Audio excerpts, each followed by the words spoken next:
sometimes the most crazy, but that made them interesting.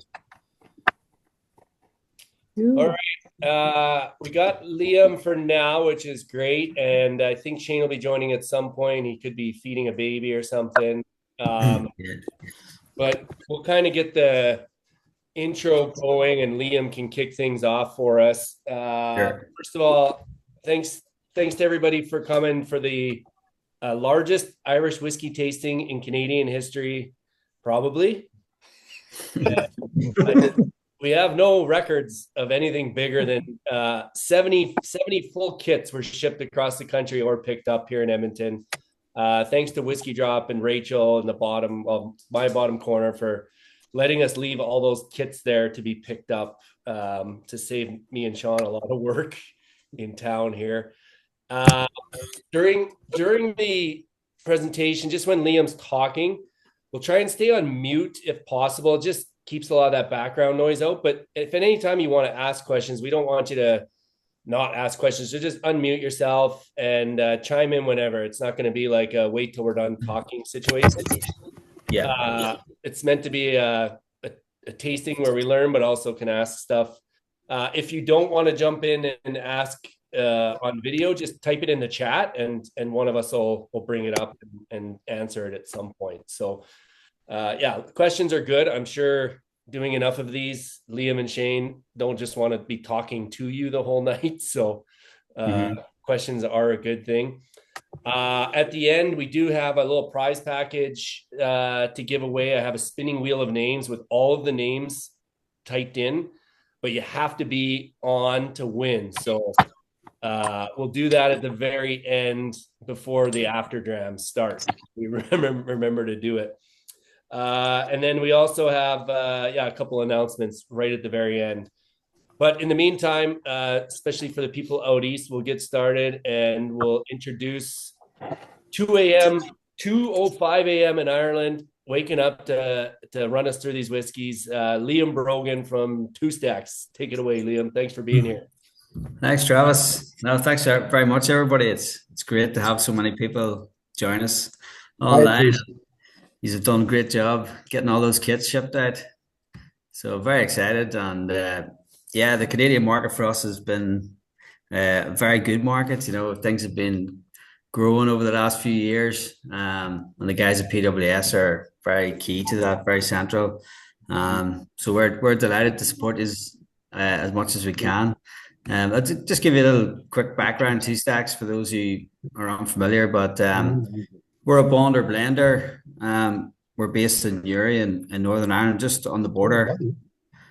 Really, just a couple of minutes drive from the border in Ireland.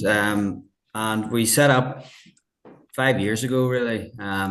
We seen kind of I guess, the renaissance of Irish whiskey, where 12 years ago there was only 3 distilleries, and now we're up to around 48 to 50. And as that market has grown and come back alive, we kind of seen a place or a gap in the market where, you know, even if you look at Scotch whiskey that's a little bit more mature, there's a need for independent bottlers and bonders to work in the space, because we can kind of do things differently from the distilleries themselves.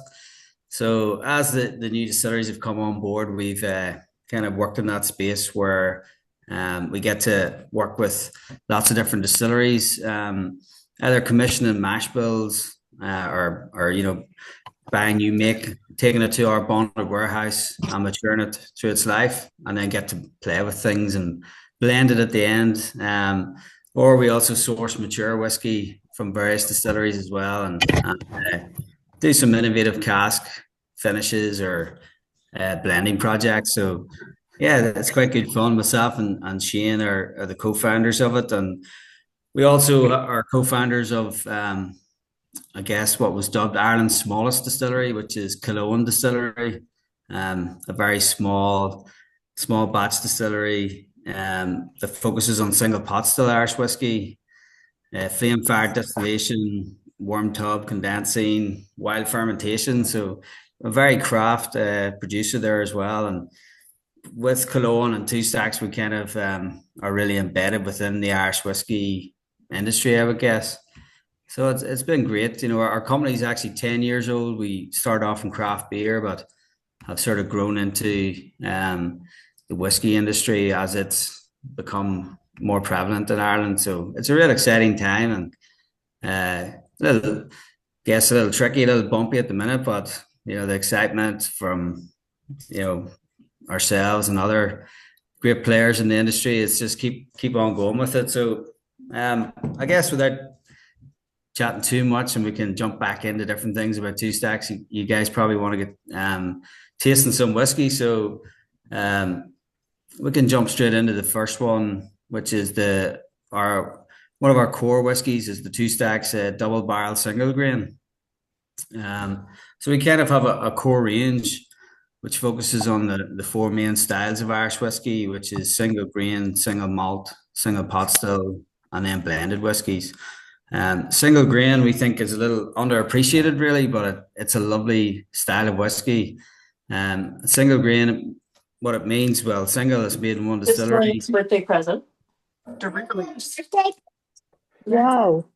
And it's gonna be all the presents. Jerry, you might have to mute from your end just to help out there. Oh, good. Yeah, so single grain then it's made in column stills, so continuous distillation in tall column stills, as opposed to malt and pot still are made in batch distillation in copper pot stills. Also, the mash bill of the single grain whiskey quite unique to Ireland. The style, the way we do it, it's 94% maize, so that would be unmalted maize or corn, and then there's just like a 6% malted barley element to it. So it's going to be quite a lighter on the style of whiskey. And the double barrel part of it really means it was matured first in ex-American bourbon for 3 to 4 years, and then it has a finish in Oloroso sherry cask for 1 to 3 years. So typically the whiskey is 6 years old in the glass, but we don't put the age statement on it. It's kind of a non-age statement like the rest of our core, but generally you're getting a 6-year-old whiskey each time when we do our batches of single grain. So again, just a nice light. It's a good one to always start off a tasting with to kind of get the palate going. It's a 43% whiskey. So yeah, it's not going to knock you out straight away like a cask strength, but just really open up the palate, and you get the quintessential sort of vanilla notes coming from the bourbon cask, and then those more richer, darker fruits of sherry. The Oloroso being a little lighter instead of a sherry, but yeah, you're getting sort of figs and raisins and some of those dark fruits coming through, and maybe a little bit of fresher strawberry type notes as well. But yeah, so it's really I guess a bit of a favorite, on the US and Canadian palates. I think really enjoy it, it being a nice sweet whiskey, and bourbon guys can relate to it quite quickly. And yeah, it's always a nice one to start off with. What do you think, Travis? I've been telling people this is like one of those whiskeys you just can keep on your shelf, and it doesn't matter who's coming over for a hangout. You could pour this for a newbie, you could pour it for an enthusiast, and the newbie will. There's nothing off-putting. It's just easy drinking, but as an enthusiast, you can really start to dive into like when the bourbon cask is coming through, when the sherry's coming through, but also just like single grain whiskey at 6 years old. Most people would think that's crazy town, but I'm sure Sean Kincaid would chime in on that and say you can make good single grain young. You just have to use good casks. Exactly. Yeah. And have good spirit too, obviously.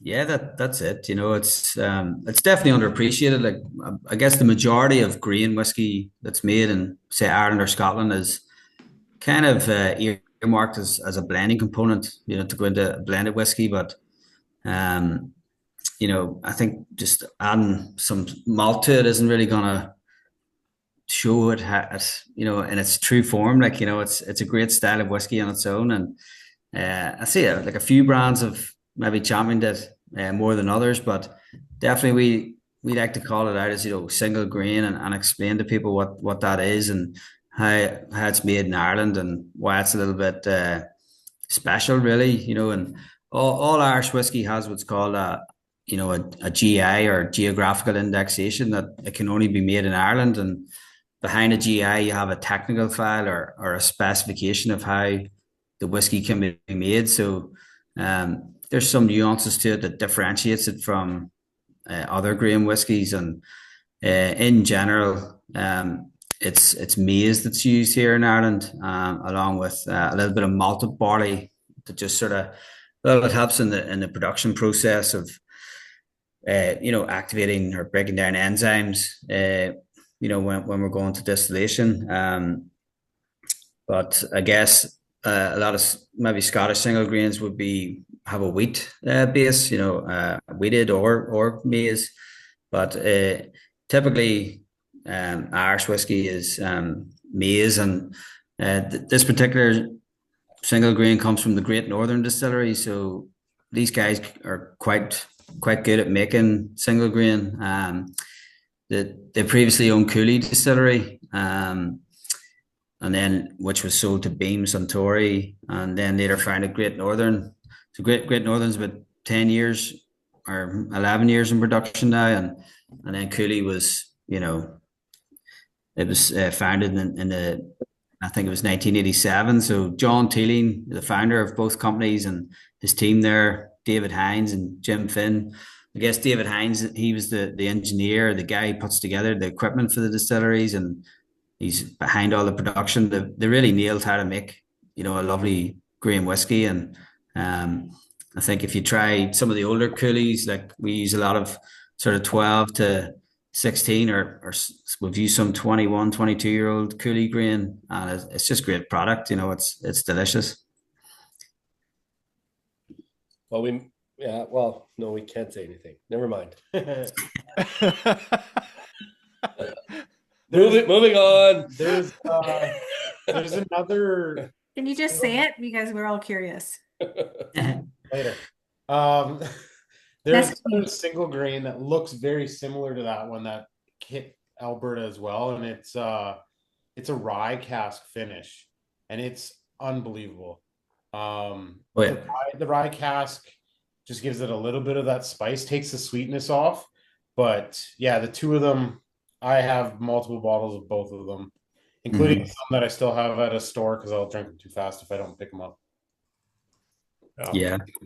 We just did I think I copied you on the email, but maybe not. Pre-sale in this at Keg and Cork, who does a lot of work with us, obviously.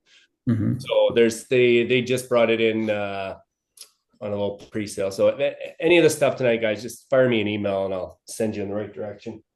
But it's like, I think it's at Keg and Cork, it's like under $70 a bottle plus our discount. So we're like $60 a bottle for that is easy to keep on your shelf for sure.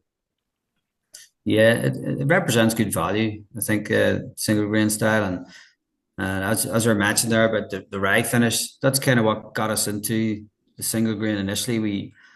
Back when we launched 2020, sort of early 21, we did a little pack called Time Well Spent. There was two 20cl bottles with a glass, and one was what was it, 21-year-old Bushmill single malt.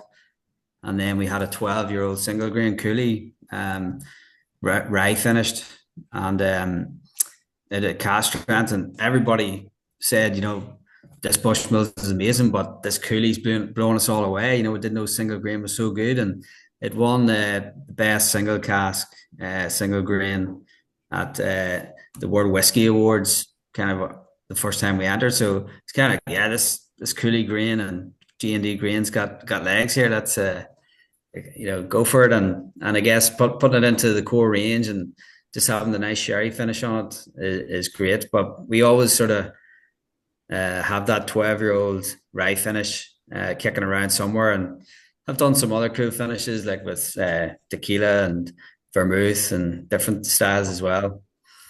Yeah, that's one of them there. That's in the prize package tonight, everybody.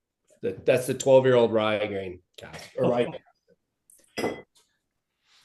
Yeah, cool. So we want to jump on to the next one, Fruit Drops Apple. Yeah, and like without putting a whole bunch of thoughts into people's minds, it literally smells like apple Jolly Ranchers. It really does. I mean, Yeah. I'm not gonna like spoil the surprise here, but I love apple Jolly Ranchers. That's great. yeah. Yeah. I don't think I've ever smelled a whiskey that smelled this much like a Jolly Rancher. Yeah, well, I guess the Fruit Drops range is it's based off our kind of original core whiskey or our blend. Um, this blend is what kind of launched Two Stacks. It's the whiskey in our green dram in a can, and it was our first. We call it the first cut, or the blenders cut at the cask strength when we launched it. And it's still a firm favorite, or probably our biggest selling whiskey. And to kind of elevate it a little bit, we wanted to do some nice finishes on it, and a fruit brandy cask really done well for us in the past. And initially it was an apricot brandy cask strength version, but we've now got it in a little series called Fruit Drops, which has just gone amazingly well. We've now got it in fully printed dram in a cans too. But the apple is it's maybe one of my favorites out of the Fruit Drop range. And to say that blend, the makeup of that is it's got 80% of it's the single grain, but slightly different from the first one that we have half of that, or 40% of the whole whiskey is aged in virgin oak casks, American oak. I think it's from sort of the Missouri belt. It'd be from Kentucky Bourbon Barrel Company, who also then supply the bourbon casks. It's the other half of the grain whiskey, so 40% of the single grain and bourbon cask. And then we have some other styles of Irish whiskey, pot still, that was aged in Oloroso for a little bit of that cherry sweetness. Double distilled malt, ex bourbon. We always find double distilled malt tastier, more fruity, and sort of nice esters coming through versus triple distilled malt. So we kind of favor double distilled, and then 2% of it is peated, part of that blend, and it's not really there to make it a peated whiskey. The peat kind of rounds the blend out. It's like a seasoning as well. It lengthens the finish, and kind of picks out the notes of the sherry and other fruits. So that kind of blended whiskey, could be again in the sort of 4 to 6 range, and then further finished in apple brandy casks. And the apple brandy casks are coming from California. They're from Gallo Wine Company, and we would import them along with some apricots. Although apricot we use a European as well. I can chat about that. But the blackberry, and we've done a whole range of these casks like cherry, pear, raspberry, different ones, and so the Fruit Drop range could be expanded down the line, but or some single cask versions, and we've done some malt only versions, but really fun, and I think it's a great whiskey as well, to have on the shelf or to pull out. It's really, really fruity, really sweet shop. It gives you that nostalgia of, I guess in Ireland we had little apple sweets that everybody would know of, and I guess everywhere. Jolly Ranchers, you say, Travis, just that real candied apple, a little bit of toffee and a little bit of spiced apple. So it's real fun. It's when you pick it up, Fruit Drop. It gives what it sort of says on the label. So just really fruity, really kind of fun, and I guess one of the main usage we find with the Fruit Drop range is in the highball style as well. So using it as a long drink, mixing it with just a little bit of soda. It's a nice refreshing drink to have in the summertime. The summers are short in Ireland, so we only maybe drink highballs for 2 days, and then we go back to drinking meat again. But the options there, but yeah, I love it. It's pretty cool, and there was a big debate, I guess, when we were moving from cask strength versions of these into like making it an extension of the core range, or like a limited core range. and that was really what ABV should we settle on, and because I guess taxes are quite high on whiskey, and in Ireland and in other markets, it's sort of there's always a trade-off. I think of cutting whiskey, you don't want to go too low that you're going to lose elements of it, and you can't really be too high if you're trying to make it a core expression because it's going to be hard to price it in the market because the tax is always going to put you in a higher space. So it was kind of a long discussions back and forth and maybe arguments and whatnot. But I think at the end of the day, we're like, we don't want to compromise the flavor here. We don't want to lose that sweet shop flavor, so we can't go down to like 40%. No way. We can't even do 43. And even at, the 46 to 48, we just thought you're going to lose something. So we settled on keeping it at 50 ABV, and, not the most commercially savvy move, but it's about the flavor. And as I said, doing the highball style, if you are going to be adding like a soda water or a ginger ale or something to the apple, works really well. You want the whiskey to still be really well represented in the drink. So yeah, we just stuck with our guns and kept it at a decent strength, that takes a little drop of water well, but it's just nice out of a can too. Liam, I was just thinking, I used to do with Dram in a can with the green can. I would just mix it in a cup straight up with a ginger ale and just a half and half. But I feel like if you took one of the cans with one can of soda water and just poured it into a glass over ice, 1 and 1, Yeah, it would be like the world's easiest cocktail. And then if you wanted to get really fancy, throw like a full apple in there or something. yeah, that's it. Just don't even cut the apple. Just throw the whole there. Keep it simple. Absolutely. Yeah, you can pick out different ways to make the highball enhance, like with the apple, I think a little slice of apple, and maybe if you're fancy, a little bit of honeycomb as well. It's a lovely garnish with it. And equally then the apricots and the blackberries, you can garnish in other ways. But yeah, there's some nice complementary stuff. We did a little bit with a local chocolatier beside us. He does like stone ground chocolate, and came up with some chocolate bars last year when we launched the fruit drops as well. And they had like paired some passion fruit with the blackberry and the ginger and honeycomb with the apple and apricot. I can't remember off the top of my head, but they were delicious, but it really helped us thinking about what cocktails to do as well, and how the flavors are going to work together. And these are now core range, correct? Pretty much, yeah. Like we thought, let's do a small batch, let's say, and see how it goes, because it's always difficult to extend your core or to recreate. But it kind of, we thought we'd do maybe 1 or 2 batches this year, but we're actually into batch 5 now, and a lot of it, the success of it's coming down to. Am I allowed to chat about where it's going or when it's going to be bigger release of it and stuff? Or Oh yeah, Yes, you are. Oh, yeah. Yeah, you are. Yeah, you this are. is an inner circle of trust. It's the trust yeah. tree and the nest and stuff. Yeah, so like it's a big decision to move into the printed dram in a can, because it's kind of a long supply chain, and basically you're committing to buying lots of cans.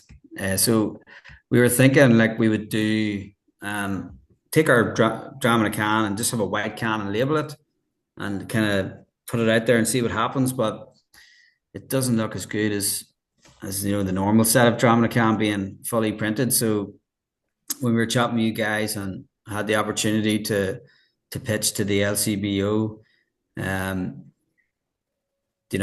was a marker for let's go all in and get these cans printed and brought in and scale up our batch. So yeah, delighted that the LCBO have listed it for the Christmas gifting this year. It kind of allowed us to go all in on launching the cans in Ireland as well, and further afield. So it's starting to get out there. We've got them listed in Dublin Airport and a few places like that. So people are getting to know them. And one of the nuances to it, I guess, with the LCBO is we had trouble getting Dram on a can listed in the past, and to do it with a kind of responsible drinking and whatnot. So because the can is, you open it, it can't be resealed too handy. It's 100 ml of whiskey, and then you're bringing it to 50 ABV. So that's quite a punchy one serve type thing. And we're always like, what do you mean yeah, it's one serve. Yeah, you wouldn't want to close it up again. Like once you open it, you're gonna enjoy it and share it. But we had to quickly, to meet the deadlines, come up with a solution, and that is that the fruit drops have a little snap-on tin lid now that you can, if you wish, put a little seal on top of your can now. So I think that was tricky to get those manufactured and turned around in time. So pretty sure they might have missed the first batch, but have you got a pack there? Does it say? There's the lid. Elliot's showing it right now. All right, cool. Just in case you don't want 100 mils. That's it. So, it was kind of the funny thing was, it's the start of summer for us there a few months ago, and the LCBO actually came and visited us. So we had the CEO, the guy George, and he's a great guy. He's very interesting. He used to work at Peller Estates, and we had great chats about Canadian wine and ice wine and different stuff. And they have their sort of government regiment type thing where they have to be responsible but also tick a lot of boxes, and to work within those guidelines, it was tricky. But the stock's already in, I guess, warehouse or ready to launch in the stores, but it's not until like Christmas market, so it mightn't go on shelf till, I guess, October or November or something like that. But it should be in the next couple of weeks. I put the link in the chat for anybody who's in Ontario. You can keep your eyes peeled on that. It should start rolling out to stores pretty soon, I think. Oh, that makes sense then, because we were thinking, why do they want us to ship this in summertime? So yeah, it was a bit of a scramble, but we actually got the 20. We had to order 20,000 lids and get them air freighted to us as soon as possible, and it's probably one of our trickiest pack offs to date as well, is doing a larger scale order where we have 3 different cans in one gift pack, and then adding in putting on a lid on one of the cans. It's good fun though. Like, so we had like 6 of us in the corner of a warehouse scrambling over the top of each other, putting all these things together, but managed to get it shipped and landed. And yeah, as you say, Elliot, it's going to be launching in a few weeks, so that's great. I was thinking, it's going to sit in the warehouse for a little while, but you did mention that it's starting to roll out. The website's getting activated and whatnot. Yeah, it should be there before October, because they give you October, November, December for the holiday gifting. So it should be on store shelves within 2 weeks, I think. Not only does it fit well on a can, it's a perfect lid for Glencairn too. It's the exact size. It's perfect. Yeah. That's it. Yeah. It doesn't really seal, reseal completely, but it's more just as you say, put it in your top of your Glencairn when you're keeping the flies out, or just keeping the aromas in. Yeah. Like you said, Liam, it checked the box that we needed to check for the LCBO, and that was the key. Right? I think it's another invention by necessity, but it's a cool wee thing for us to have.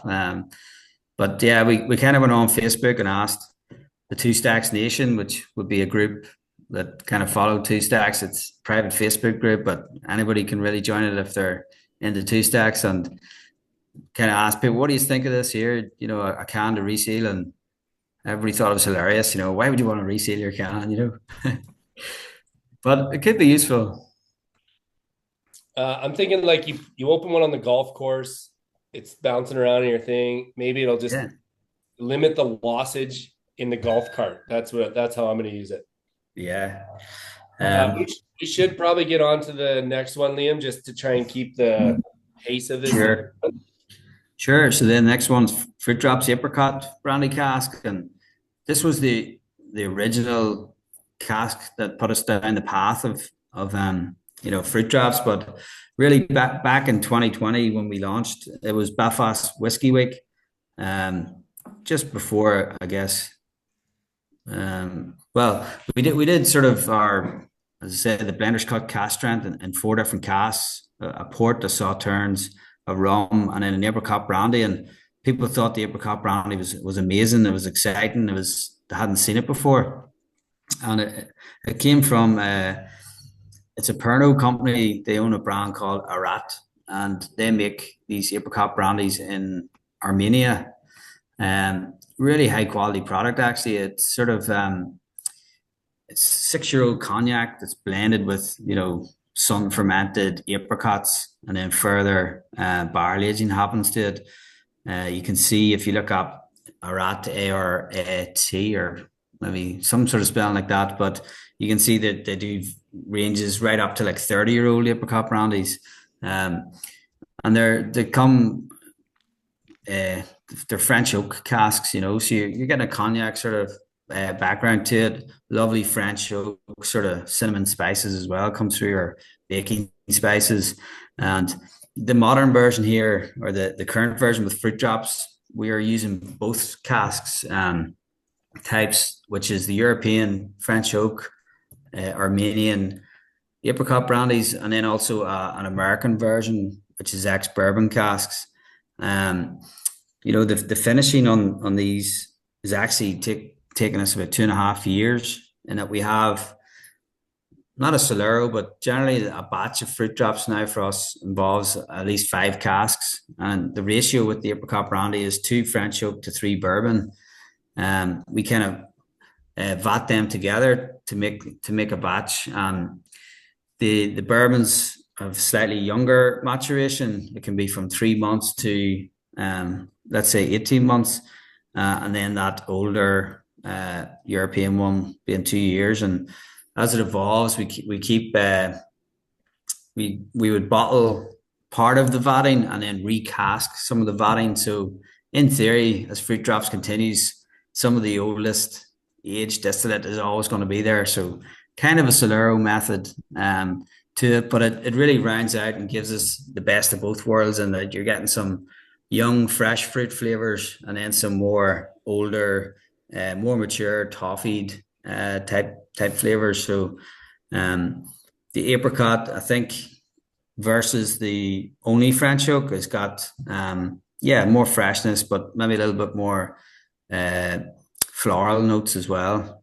And it's great, this fruit drop range, where some people are going to love the apple, some people are going to love the apricot, some are going to love blackberry. So it's always nice to see who likes what, and the differences of opinions. You never get everybody going for the same one, and it could be to do with, I think, childhood memories and flavors that are just in our past that come to the fore again. And one might jump out at you, but definitely the apricot has been a favorite for a lot of people following Two Stacks from the start. It's going to be hard. I think we need to do like a vote between the 3 fruit drops, and then a vote amongst the rest of the whiskeys, because they're just so different. Yeah, absolutely. I think this is the second time we've had those 3 in a tasting. We did a tasting with the guys down in Waterford, or Tramore, which is down the south of Ireland, and the tasting was split in 2. I think it was about 8 whiskies, but the first half was just a massive debate on who likes which fruit drops. It can take a lot of time to go back and forth on it, but it's a fun debate, and it's good to have at the start of a tasting like this to get everything going. We'll get Jer, are you able to create a poll as the tasting host for after the 3rd fruit drop? I'll figure it out. Figure it out. Well, Liam's doing all the work. That's all you have to do. I know when we were making up all the tasting packs, it was the first time that I had tried any of them. I have a bottle of each of them. I just didn't open them because I knew I was going to get to taste them, and I was blown away how different they were, and how, like, Shane basically said it, like, the apple is apple. If you like the Jolly Rancher, the candied apple flavor, you're gonna love it. And then he said the blackberry is kind of like the dark star, and then the apricot he said was his favorite, and it just kind of hits right in the middle. And Mhm. yeah, it totally does. Yeah.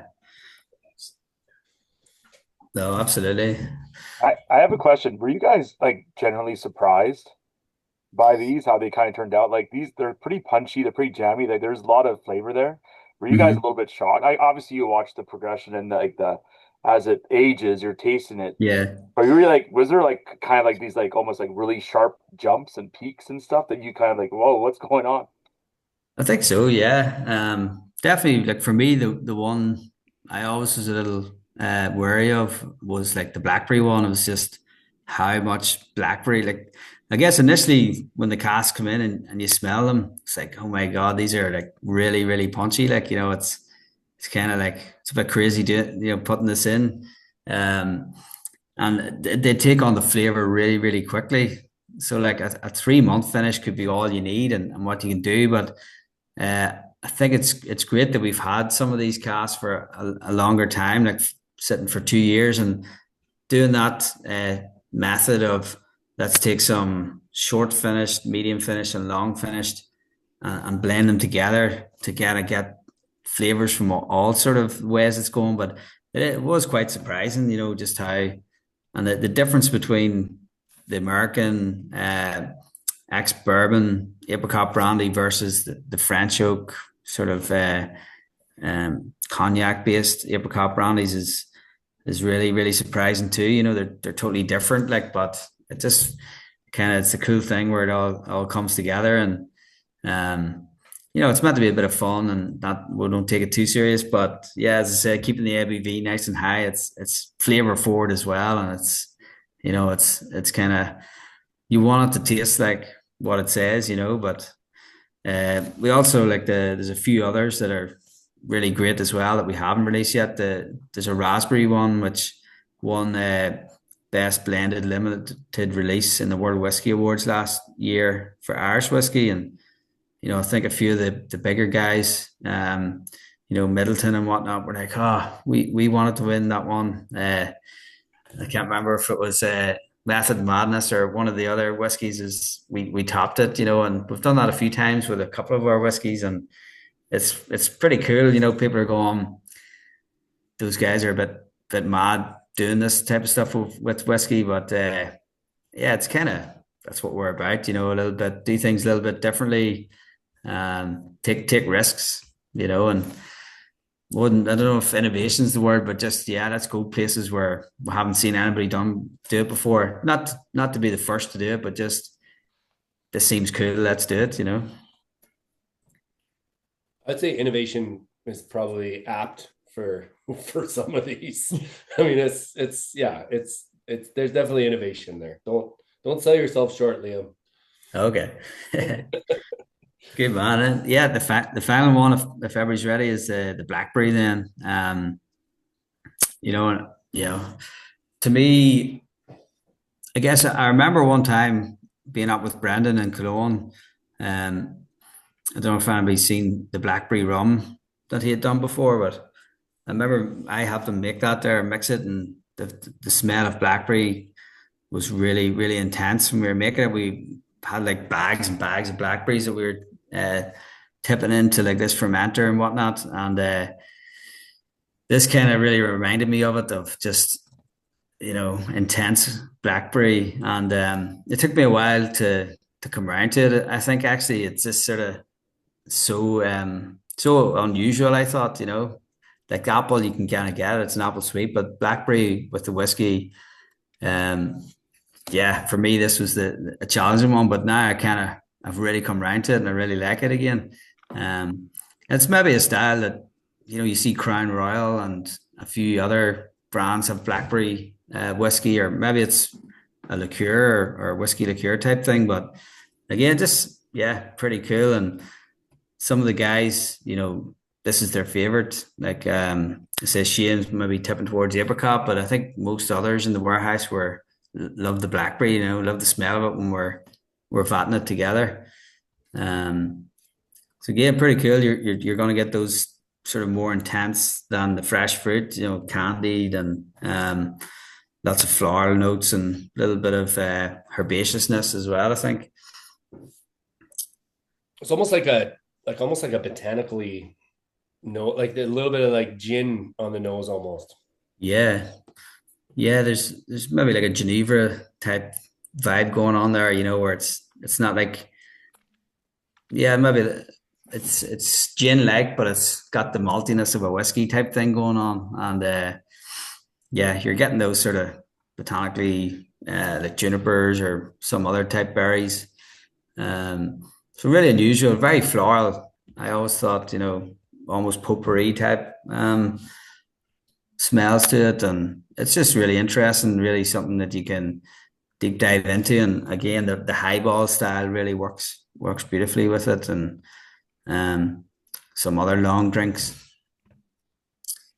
But yeah, I think that if Jeremy can get the poll going, it'll be interesting to see what people think, because I'm always sort of intrigued of different palates and different regions, how they like it.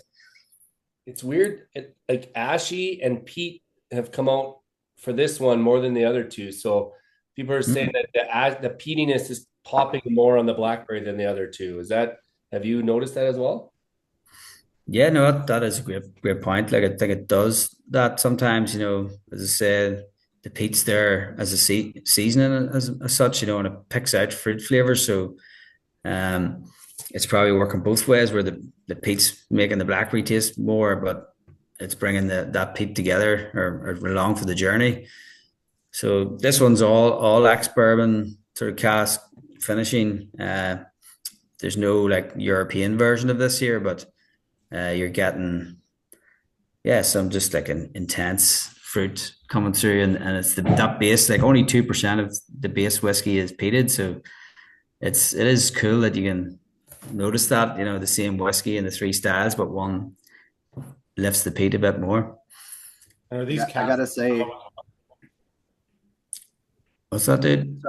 sorry, I gotta chime in. I love how you said that peat adds a seasoning to it, and it really like heightens the flavors of it. I thought it was really cool when you said it on the apple brandy cask, because it really did. It kind of heightened the flavors of it. You didn't really sense the peat in it, but it really heightened the flavors of it. I didn't get it much in the brandy one, but yeah, all of a sudden you go to the blackberry and you taste it like crazy, even if it's the same 2% for all of them. But it I guess depending on what the fruit is that you're going by, that it really affects that flavor. And it's a really cool concept that it's just 2%, but it really heightens all those flavors. Yeah, definitely. And yeah, it was kind of a labor of love getting this original blend together, but we use it we use it in our Irish cream as well, because I even think that same 2% peat makes our Irish cream liqueur taste better. In some way, I almost think the peat makes the cream more creamy, so it's a really great tool. I think whenever the original blend, I think we went through, well, it could have been, 30 different versions, and, kind of took 6 to 9 months to come down on it, and it was, kind of starting off with grain to malt, and then branching out from there and bringing in the virgin oak casks as well has a massive impact. It brings in, I think, the more toffee flavor, and it really helps with the fruit drops, the candiness of the fruits. So between the virgin oak and the peat, without adding those two elements on after going through all the iterations, and because they were kind of late additions of how do we make this blend even better. But it was sort of the original master blender at Great Northern Distillery is a guy called Brian Watts.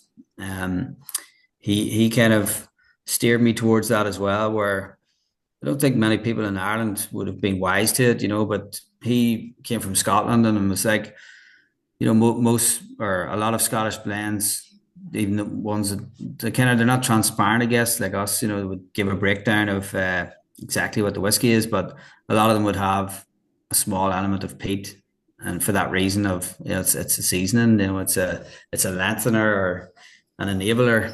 So yeah, it definitely works a treat here in our blend, and the fruit drop shows that quite well. Yeah. Hey, People Liam. posting in the chat which one's their favorite. Poll could only be done outside the tasting. So Cool. if you want to go to the chat and just add in your favorite, we'll tally it up. These blackberry casks, are they from Gallo as well?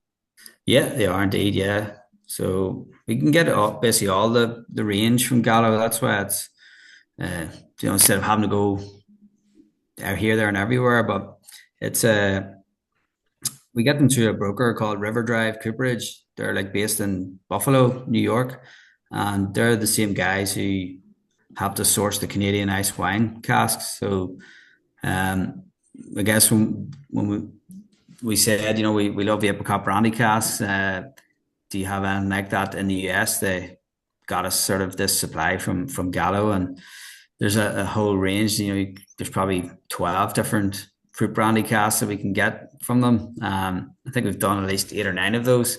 But I guess you can't do them all, and these kind of honed in on these as our favorites, Hey, But Liam. yeah.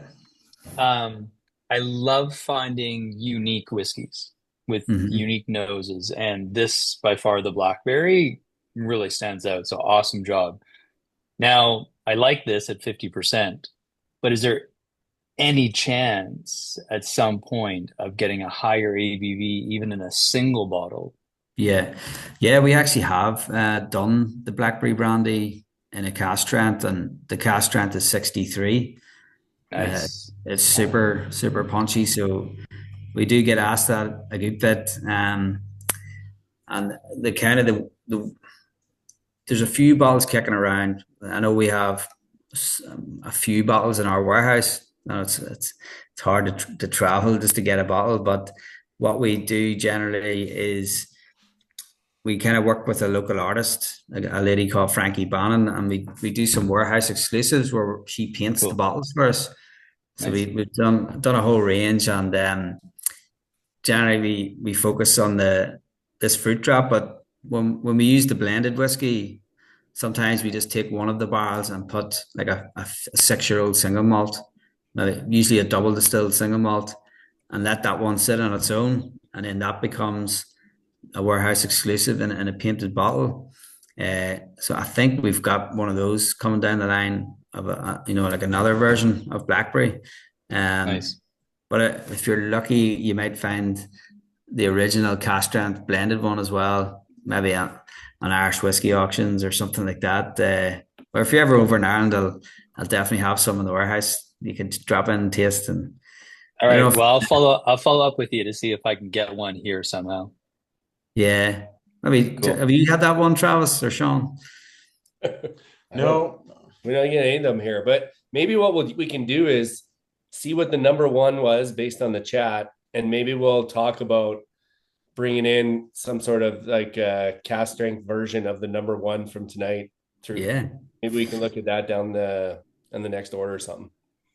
that would be cool. Yeah, we could even do a special painted bottling, small run, That would be kind of Yeah. Those painted bottles are always insane. Yeah. Yeah, Thank you those for are awesome. Good job on them. Yeah, it's kind of you've been able to use the colors, the visualization. So obviously the blackberry, you get those sort of dark purples and blues, and with the apple, it's going to be nice greens. It just kind of tell the story further to the label. Kind of the color matching of it. So that's a great idea, and we've done some other ones where I don't know if you guys have tried the last year for Two Stacks Nation. We did the pineapple brandy blended with coconut rum, kind of a pina colada whiskey. It was awesome. And then this year we've done Buried Treasure, which is raspberry brandy blended with coconut rum, kind of like a raspberry ruffle chocolate bar that was popular in Ireland. So again, yeah, the fruit drops, there could be lots of new things we'll do down the line, but I think the coconut rum is really cool. And now we're thinking of what other little blends can we do in special. So could be something like that. We could do a small 60 bottles or something of a cool fruit drop blended at cask strength with some other element to it, you know. And I think the nostalgia, the childhood stuff of pairing it with chocolates or sweets or stuff like that is cool as well. Or a cocktail deconstructed. We have I'm sure we have lots of cocktail people in here, but Kyle Rive, I'm guessing your brain is just kind of going in all sorts of directions, being like, when I get my All the hands time. on these cans in Ontario, what simple syrup am I gonna make to pair with this cocktail that I'm gonna come up with? I think it's really interesting, and I think you could do a lot with that apple can that's coming through. And I do love the idea of just a simple highball, but there's going to be some cool cocktails coming out. I can't wait to get my hands on those cans. Nice. Awesome. So we're basically through the easy part of the tasting. Now the ABV goes through the roof for a few of these. Yeah. Before we move on, I would love to see. Have you tried these with like rum drinkers, the fruit drops, like how rum drinkers like them, and all these? Because it's almost like there's a sweet note, but it's not exactly sugar, right? So neat. Yeah. I don't think I have really got sitting down with somebody who's, you know, a real rum aficionado to give us the feedback on it. So that's a good point. I'd like to do that sometime. There's one guy who sticks out in my mind. I know there's a guy, Chris Hennessy in Ireland. He's again experienced cocktail guy, but he's one of the most experienced in rum. So I must get his feedback on it and see what he thinks. But anybody's experienced in rum and wants to give us any notes or anything on that, that'd be great. We have there's a few people that aren't here that are huge rum people that we can reach out to after they've tried them too. Is Bobby here? Where's Bobby? He got a kit. Bobby buys every kit because he loves just to support these things, but I don't know if he can make every single event, but I'll reach out and just see. There's a few rum people that it'd be interesting to hear their thoughts for sure. Someone said the first one now, Zara, when you go to the first whiskey number 1, it noses like white chocolate. It's kind of one of the best things about having all 8 in front of you is how your palate changes throughout the night. It totally does. Exactly. Like everything was super fruity, and then I just went back to the first one just to like square it up so we could do the next floor. But I was like, it smells like chocolate and like it totally does. Reminds me of this like hazelnut bueno, particularly. That's the white chocolate Toblerones. White chocolate Toblerone's a good note. Yeah. I think it'll be fun after these next 4 to go back to the fruity ones and just see what happens to your senses. I think anything is going to be fun after the next 4. Yeah. All right, Liam, it is now 3 a.m. in Ireland. We're on pace a little bit. We might have to, we got 4 left, and I was hoping to be done in 90 minutes. So we got 35, 40 minutes.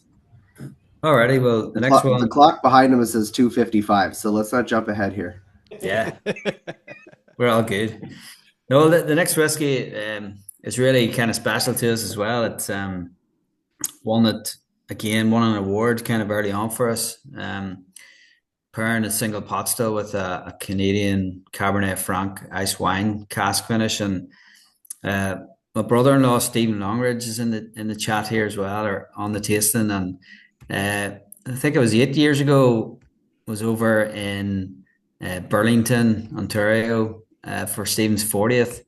And we had a great party. And one of the things was the owners of the house, which is Stephen's auntie and uncle, were like, have you had ice wine before? And I said, no, I've never had it. So got to try ice wine for the first time. I was kind of blown away by how super sugary this is, how really delicious it is too. You know, I thought it was great. So it was in my mind then for a while that this would be an awesome cask to finish whiskey in. And kind of probably three or 4 years later, when we were doing our first, kind of finishes and whatnot, I thought it'd be great to try and source one out. So, I guess the base of the whiskey here we have is a single pot still Irish whiskey, and the original one we did was the mash bill on it was quite high, and on malted barley it was 64% on malted barley to 36%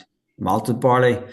So if anybody doesn't know, single pot still is a unique style to Ireland, and it's really a mixed mash bill whiskey. There's a lot of debate, and you can go down a massive rabbit hole, which love to do sometime. But basically, it has to have unmalted barley and malted barley, and then it can have other grains such as oats, rye, and wheat, usually in that descending order. At the moment, the technical file behind the geographical indexation only allows for 5% other grains, but more historically accurate would be 30% other grains of oats, rye, or wheat.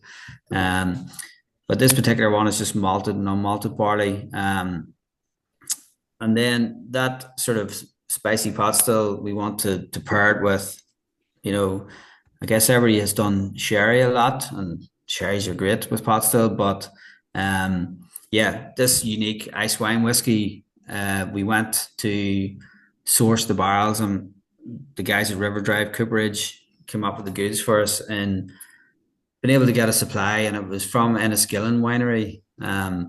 I've been back to Ontario and visited Peller Estates with Stephen and Andrew there in the chat, which is an amazing ice wine producer. But yeah, Enniskillen is the supplier of these casks, and most ice wine is Vidal grape, a white variety or Riesling. So these Cabernet Franc ice wine casks are very unique because they're a smaller portion of the production. And most of you guys probably know about ice wine being that, the grapes have to be picked frozen after, I think it's 3 consecutive nights of being at minus 20 degrees, whatever it is. And each grape, once it's squeezed, you only get one droplet out of it, which they call nectar, which is fitting, so it's the most sort of high sugar content, sweet dessert wine. People maybe think PX or Pedro Jimenez sherry is the highest sugar content, but I think Cabernet, the ice wine in general, far exceeds it. So, it gives an incredible flavor to the whiskey. I think, the initial bourbon with your vanillas and coconuts and whatnot, but this just layers on lovely fruit sweetness, strawberries and cherries, and it just gives a super nose to it. And a dessert whiskey, as John Jameson says there in the comments, like just one you'd like that just after a nice meal, this is what you want to sit down and have your nose in and be tasting. It's got a great viscosity as well. Like the texture is, there's a syrupiness to it. Great mouthfeel. For a fairly like a younger whiskey, it's still 6 years old, but the mouthfeel and the texture is very good.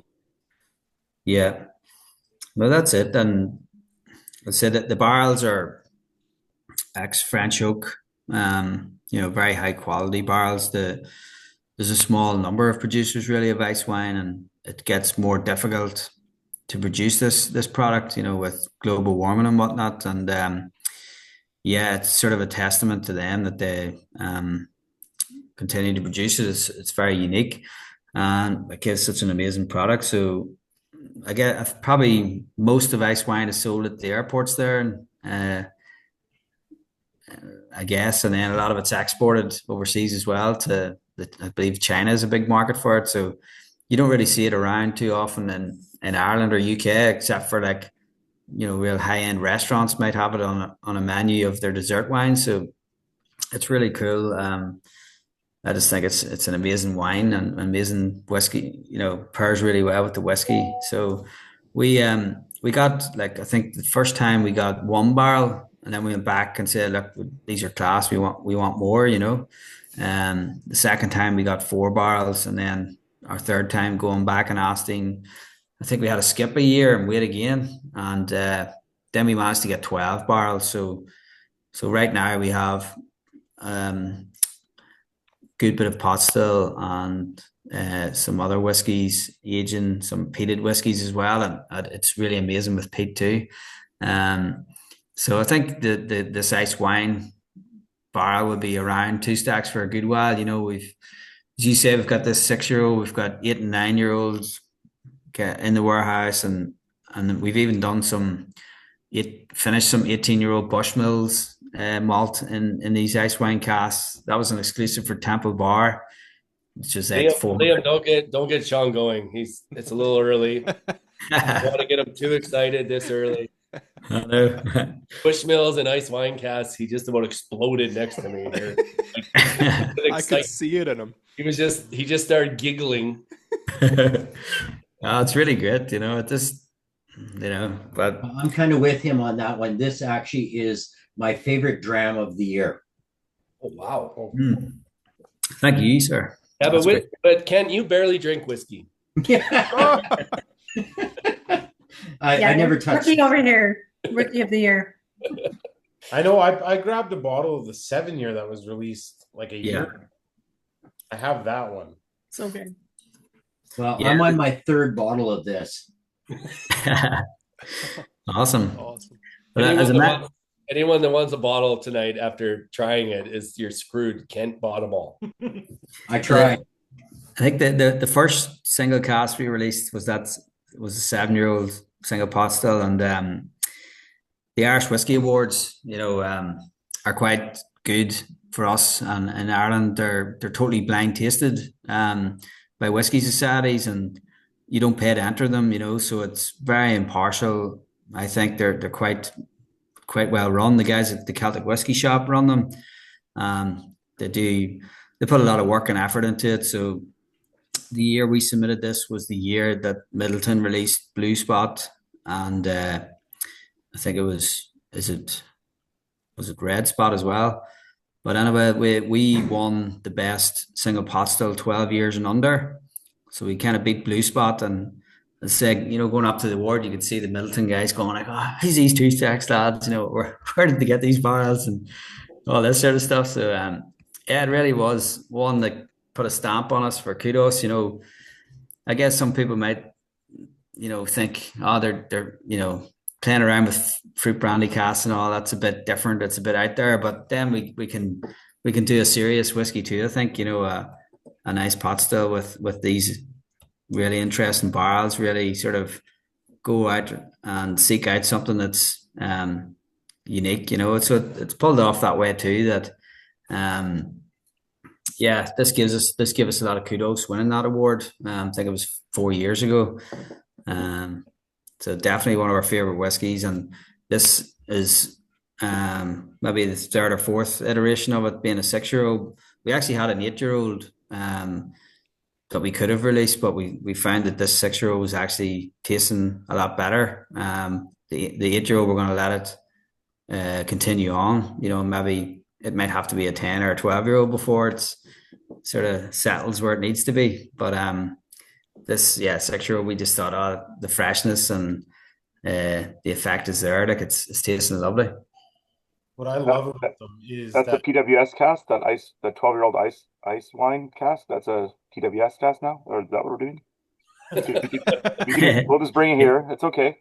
Absolutely, it could be. Yeah, I'd say we do have a few, and I think when the peated one comes out, we have a series called Polaris, which it hones in on our North Star, which in our 2 stacks logo you have the 2 chimneys, which is reflective of the old Dundalk distillery, which was close to us, having 2 large chimney stacks, and then the little North Star, which is Polaris. So our Polaris collection, we had the first in the series 1.1, 1.2, 1.3. 1.1 was a 9-year-old Cooley single malt. It was absolutely delicious in the ice wine. And then 1.2 was the original 7-year-old pot still that won the awards and whatnot. And then 1.3 was a blend of malt and pot still in ice wine. And then it featured again in this one that Sean's holding up, the Polaris 3.1 for us, which is peated malt in ice wine. And that's just like a 5-year-old, I think. So yeah, and there's Stephen has put a picture in the chat of us at Palar Estates, I think two years ago, tasting some of the ice wine. So I just think the stuff's amazing. I love it. I have loads of bottles of ice wine, and pull it out at Christmas time and whatnot. And I used to, get sauternes and tokais and different dessert wines. But Cabernet Franc ice wine is definitely my favorite. Okay, can you, Liam, how many relatives do you have on this tasting? I wasn't even aware of this. Just two there, Stephen and Andrew. You or Shane didn't mention to me once that your relatives were jumping on today. That's awesome. Hi. They're in Canada.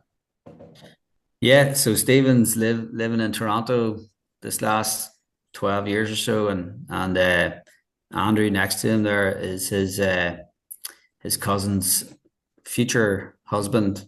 So they're great guys. I love going to Canada. I was out there not this summer but last summer, and as I mentioned, for about 8 years ago. So hopefully get out again. Andrew's getting married, so maybe I'll get an invite. Come and see you guys as well in Alberta. I know Brendan and was Shane there as well. Happy to see you guys. No, you guys said the handsome one. Oh yeah, indeed. So you're handsome as well, but Donald is another level of handsome. Yeah. They said it was a wild time, so I have to get out to Edmonton and Calgary and whatnot. We'll be setting that up soon. There's lots of situations where you could come, but the best is just to come and hang out, and we'll just have the people that are at like a tasting like this are the people you really want to be drinking with. Absolutely. You go to those big festivals and those are kind of okay, but the people in this group are like, you just set up a hangout for these people and you'd have more fun probably. The real whiskey nerds. Pretty sure that would be class. So if we want to keep pace, then we can go on to another quite special whiskey here in the Canada Cloud Cask, which Sean and Jeremy picked out. And again, we're using single pot still Irish whiskey, so that unmalted barley with the malted barley. Again, not super aged, but young whiskeys. Is this a 7-year-old? I think. Yeah, it is. Yeah, I think 7. Like it's kind of historically it was, the saying, not a drop sold till it's 7 years old. But it's whenever the unmalted part of the distillate turns a corner. I think you can do a little bit earlier, but it's sort of it's a nice sweet spot, I think, for pot still. And for this one, it had the initial 3 years in bourbon, and then kind of what happened was 3 bourbon casks were then actually maybe 4 bourbon casks were then split into 3 sherry hogsheads, which are 250-liter size. So the bourbon's 200. So 1 Oloroso, 1 Amontillado, and 1 PX sherry cask. We had called it the POA for a while. Nobody really knew what it was. It was it's the plan of attack, but it was PX, Oloroso, Amontillado. And something really crazy happened in that the PX and the Oloroso done what you expected. The PX, very, very sweet, great. The Oloroso, done what it usually does, but this Amontillado cask in this year just went wild. It was just really super nutty, and as a single cask, the Amontillado was super intense.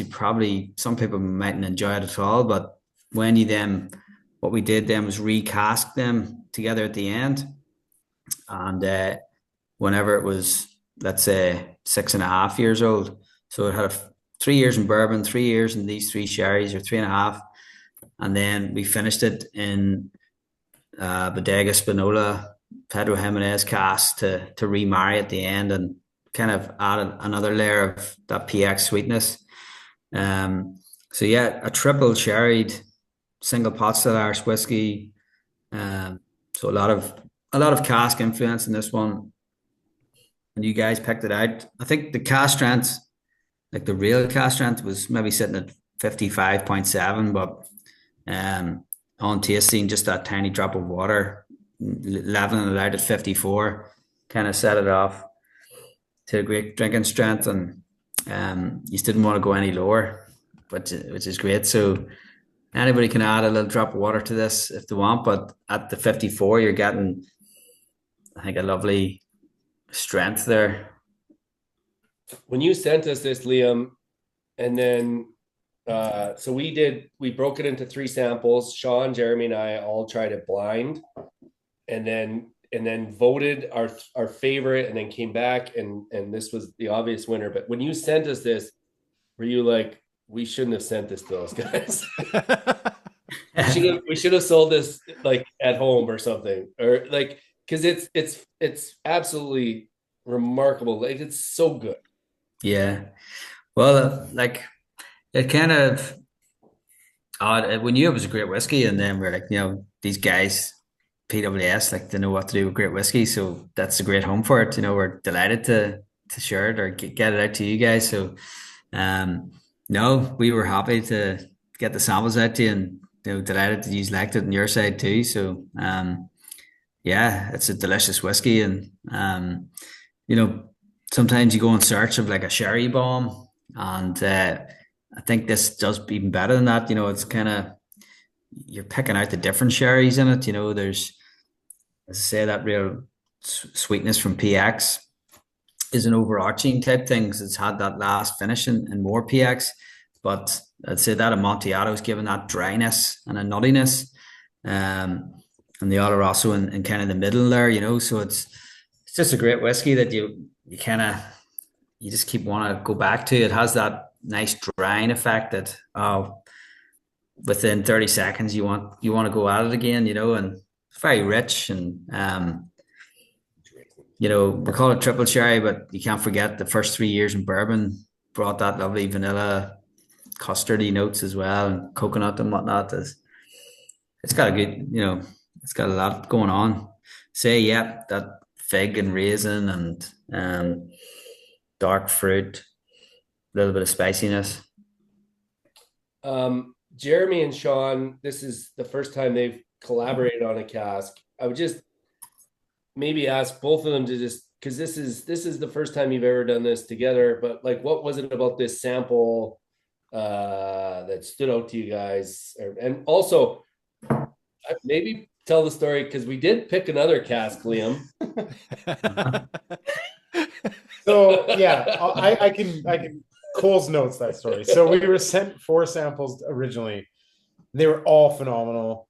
There was one that stood out kind of between the 3 of us. We all picked it.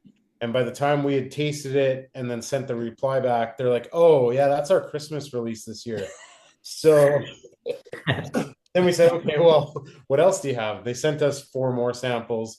And honestly, the 4 samples we got in the second batch were unreal. Like, there was some of them like that. I don't know how much I can say, but that 4-year-old from Boan was just crazy. And that ended up in the Pillars release, which is also crazy. But yeah, this one, so I got sent the samples first. I poured them out in 3 equal things. I tasted them blind. I got them poured blind for me. And this one for me stood out. It was that nuttiness mixed with like the sherry, like raisin syrup. It was like raisin drenched syrups, or syrup drenched raisins with like a nuttiness behind it. And it just blew me away. And then obviously I brought them over to Trav and then sent some to Jeremy. And I just waited. I knew what they were by the numbers I gave them. They had them completely blind. And yeah, the feedback was unreal. It was easily the standout for all 3 of us. And Jeremy, this is your first ever cask pick, right? Yeah, that's right. Picking a cask is hard, man, especially when you get sent like unbelievable samples. So I tasted mine on my own. So I remember sitting there and I'm in my living room and my wife is like puttering away in the kitchen and I'm sitting there and I'm just like feeling tortured by this. I'm like they're all awesome. I'm like, how am I supposed to do this? But man, the one that we ended up picking was just like the one that I found. I kept reaching for that glass to nose it. And man, I love this whiskey. Biased opinion, but man, I really love this whiskey. And can we point out when we got the bottles, because Liam, you guys sent us some bottles ahead of time to take pictures and stuff. And when we poured it after the samples, we were like, this actually tastes better. And again, there's timelines, right? So it was sitting in a cask for longer or whatever. Yeah. We were like, this tastes better than we remembered, which doesn't always happen. Sometimes you get the bottle after picking a cask and you drink it out of the bottle and you're like, I've made a horrible fucking mistake. And there's $30,000 down the drain. I'm a horrible whiskey cask picker. But this one was the opposite. It was like, oh my God, it's better. We all said this is better than we remember. Yeah. And 20 cases was like the perfect amount to just make sure everyone that wanted one got one. And I don't know. Anyways, I'll pat ourselves on the back here. 20 cases, 10 between the three of us and 10 for everybody else was perfect. Yeah, exactly. So now, join the. Oh, I'm just trying to see if I can get it connected to the Bluetooth. We're gonna dink with this one. We might have to mute. Jerry, you might have to mute Chantel. I don't know if Chantel knows that they're. Here, I'm on it. But I think the one thing about this one is it's basically going to be impossible to recreate.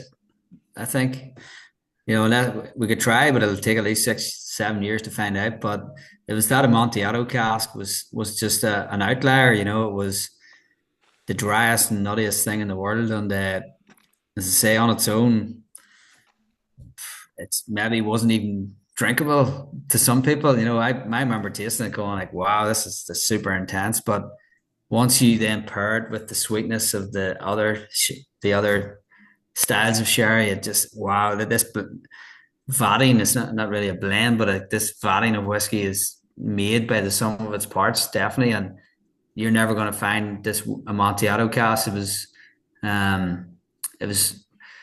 it looked like the worst cask ever too. Like, it was just real old and dusty, and like it cracks all over it. And it's like, this is but that's maybe there was probably like some sort of, I'm gonna say like fungus or something, or some sort of mold or whatever that made the flavor. And it was that happened maybe 20 years ago in a cave in Spain, in the bodega, so it's like, wow, you're not going to be able to do this again. So it'll be one that probably I'll keep trying to search out this flavor, so I think it's a real special bottling, and it's lovely. That finishing cast, the Spinola Bodega, have somebody joining us tonight that's very familiar with their casks as well. Sure.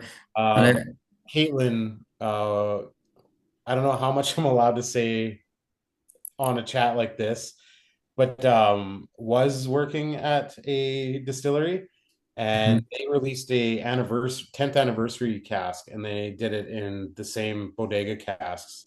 Yeah, you get the similarities in the finishings from theirs that they released in this one as well. For sure, you absolutely do. Caitlin's off mute. Yeah. I was wondering when I was going to get called out on this. I was just patiently waiting for someone to bring me up. But and Jeremy has fun stories about RPX casks as well. Yeah, I do. I got to shoot in that warehouse and taste that one from the barrel, and it's still. I got a couple bottles of that one, Caitlin. Yeah, and it's one of my favorite Canadian whiskeys ever. Yeah, I was going to say, when I first got the Cloud cask, I did side-by-sides to kind of see the similarities. And like, you can pick out the Spinola cask for sure. Like, you can definitely get that kind of like really like raisiny, kind of sweet, syrupy, as Sean was saying. But this one has that depth underneath, like, and I think that's the nuttiness coming from that Amontillado. Yeah. I noticed with that as well, compared to the other casks, which are maybe a bit older, this Spinola one has come since the new legislation with sherry casks of being certified cask. And I think I sent pictures over to the guys, but there's a QR code on the cask that you scan, and it brings you back to it's a unique ID of being a certified sherry cask. And it's kind of it's the way sherry's going, and I think Spinola is probably the best, or one of the best producers there that you can rely on for that. And they taste amazing. So can we got two more left, and I know we're kind of getting close to that 90 minutes, but Sean and Jeremy, you guys just received some samples. Now, without revealing too much, can we talk about Canada Cloudcast Part 2? I don't know. I don't even get to try this one because the samples, I don't think there's enough for me. So I'm just gonna put this out here for everyone in the chat. I don't know how much we can talk about. I don't know how much. Quit with the secrets already. Come on now. All right, so I'll give. You guys are in the inner circle. Yeah, I'll give a brief little story here. So obviously, with this one, the Canada Cloudcast that we're sipping right now, we were blown away by it, and then we kind of had our wheels turning, and we said, what if we made this an annual thing and release a Canada Cloudcast every year? But we will highlight the different aspects of Irish whiskey, a different aspect every year. So we talked to Shane and Liam, and they thought it was a great idea. And so I literally just received yesterday samples for Canada Cloudcast 2. And going so different. Going back to the very first dram tonight, it will be a single grain Irish. They had some really cool 12-year-old single grains in some like casks you've never heard of in whiskey before. So I had to chat GPT the casks to make sure they were real names. So Jeremy will get his samples this week. We'll talk about it, and we'll have another cloud cask next year, and it'll be a single grain Irish. Can you guys do it over Zoom so bad? Watch you try it. We'll just sit there and watch you guys try the whiskeys and we'll do a 70-person Zoom with just me and Jeremy drinking. Just them sniffing sounds into the glass. Everyone's whispering. Jeremy will be sweating. I'm actually down. Let's do it. We'll start drinking. It just won't be that. So I think there's two things. One, this sold extremely well because it was delicious, but I think Sean is like the Irish whiskey ambassador in Canada, and he's always trying to tell people like, this is how good this can be. This is how good this can be. And I was like, well, why don't we really showcase how many different flavors you can get from Irish whiskey? So the Cloudcast series is really going to turn into Irish whiskey is not Jameson's, it's not Bushmills, it's this, and this. And maybe it'll be a fruit cask one year, like a fruit brandy cask. Who knows? I just think it's going to be a really cool way to showcase what Two Stacks is doing, but also just Irish whiskey as a whole. So. When we hit on the peated one, Liam, we want a 3,000 ppm peated. Okay. I'll have to maybe speak to Brandon about getting some wet turf and just really smoking the life out of it. Just put the turf in the bottle. We won't care. I like how Liam just went, okay. Didn't even phase him. Okay, sorry, Liam. We've been rambling. You got 4 minutes to do 2 whiskeys. Okay. A little bit more time than that. It's late for you, not for us. No, all good. Smoke and Mirrors then it's a firm favorite, I think. Again, it goes back to kind of when we started 5 years ago. It was after our core blend. This one came up pretty quick, and again, we wanted to do peated whiskey, and we wanted to find a sort of a cask or a direction to go with it that was a little bit different from the rest of the market. And so it was back to the lab, sort of tasting peated whiskey and blending it with all types of wine casks and all your sort of rums and cognacs and different things like that. But really this jumped out at us straight away. Kind of me and Shane were like, definitely this is the direction we want to go. When we tasted it with some Imperial Stout. As I say, our company's 10 years old. The first sort of 4 or 5 years we were craft beer guys, and one of our favorite breweries is a crowd called Brehon Brewhouse in County Monaghan. They're not too far from us, maybe half an hour, and they're a farmhouse brewery. the owner Seamus is a dairy farmer, you know, so he works 365 days a year from morning to night farming, but decided to open a brewery as well 10 years ago, and they make some of the best sort of classic styles. You know, the red ale they do and the stouts they do are amazing. And so in order to sort of help them out, or them to help us out too, we started this kind of circular economy type thing where we give them whiskey barrels that had triple distilled malt in it, and then they would finish their imperial stout. They have a couple, but the main one was called Shanko Do. So it was a 10% imperial stout. Then we would take the casks back after they've disgorged the stout and refinish the malt in those casks. That started off with, I think, 2 or 3 barrels, and now it's up to like 60 barrels.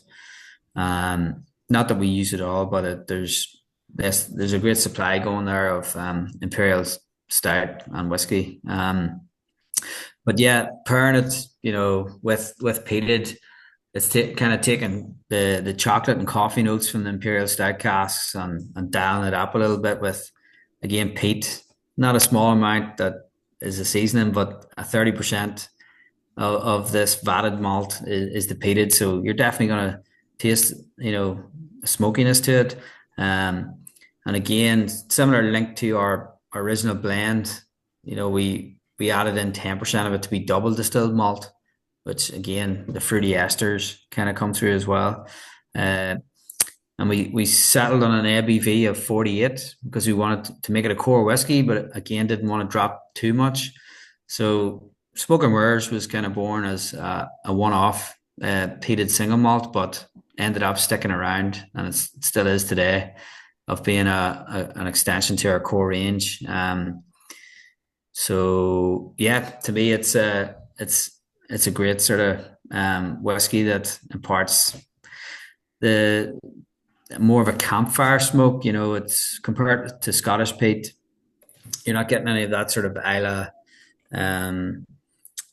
you know, the TCP or that type of flavor. You know, the more maritime peat, it's more of a campfire. Like comes from sort of Highland peat. So, and I guess Ireland hasn't got mature enough whiskey market that we have large maltings that do peating as well.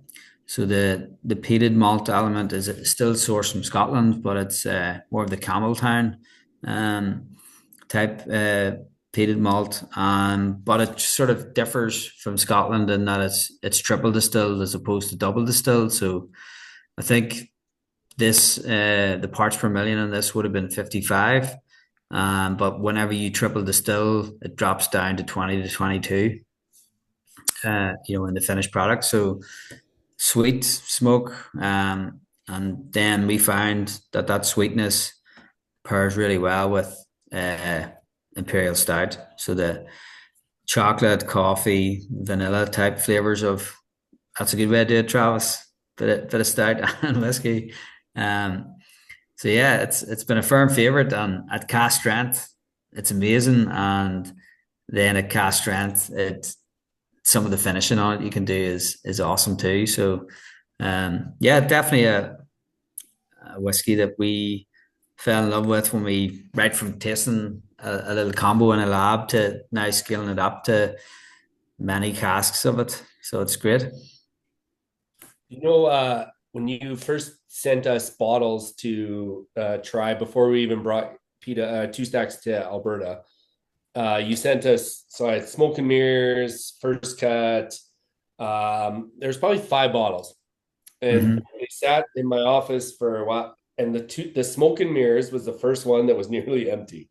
And I always told people that I was like, this is the whiskey I just kept going back to over and over and over again, because lots of times when you're like, I want a dram, I might not want like a Lafroig, but I also don't want super kind of like, I just want something kind of in the middle. And this whiskey always fit that for me. It was like a little bit of character, a little bit of smoke, a little bit of peat, but not to the point where it would just knock me in the teeth kind of thing. I Yeah, think if I could absolutely. jump in there, like I think I said in the chat, I've poured this at two whiskey shows, and this one is the one that always kind of stands out to most people who are tasting two or three from the core range. And I think it's because like this one really showcases what you guys at Two Stacks do, Liam. Like it's Hmm.